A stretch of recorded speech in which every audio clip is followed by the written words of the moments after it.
Great. So first thing we want to do is we want to take away the columns that we put on the grid and add them there from code, not from the designer. That way we can get more and more control over them. So to figure out what happens when I'm actually adding controls to the grid, I'm going to start by deleting them and save the changes. Remove the columns. Yes.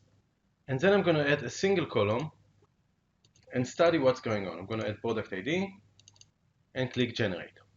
Okay. Now we can see here that several files have changed. If you look at the Solution Explorer, we've got the Show Everything view, which is the file we're looking at, and then there's the Show Everything view designer, which is the code that is generated by Visual Studio when I'm editing the form. So let's double click on it, and we can see here all the code that was generated by Visual Studio. Now, since I'm using version control, we can very easily see the changes that have happened due to us adding a single column. So I'm going to double click on this one. Let's see the changes here. No changes here. Let's double click on this one. And yeah, let's just save everything so we can see the changes. Double click on this one and we can see the changes that have actually happened. So what happened here? We can see that a GC product ID was created, which is of type grid column, which represents our column, and a text product ID was created, which represents our text box. Great. Then we can see that the column was added to the grid.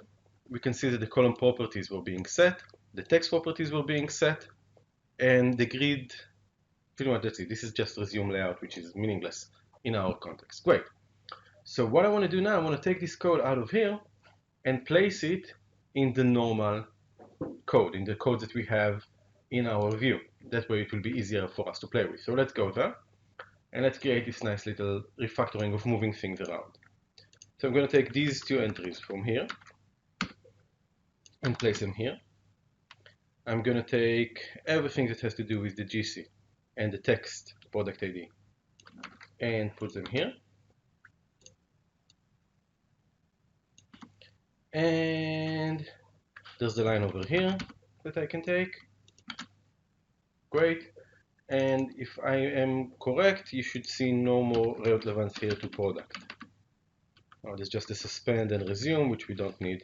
Let's just take them here as well for the fun of it. Suspend and resume. Great. So in the code behind, we still have these two references, which is the variables that have been set. Let's put them here as well. Great. So over here in the code behind, there is no more reference to products. So if we look at the code from the designer, we will not see the product ID and column ID because nothing is in the designer code. But if we run this code, we're still going to see it on the screen, okay, because we wrote the code to do that. We took that code over here. So let's understand what's going on over here. We can see that we've defined two members. One is a grid column and one is a text box. We added a new instance to them. We set the properties of the column. We set the properties of the text box. And we've added the grid, to the grid, the column, and to the column, the text box. Great. So this is how we add one column. In the next video, we're going to refactor it and simplify it so it's going to be easier to use.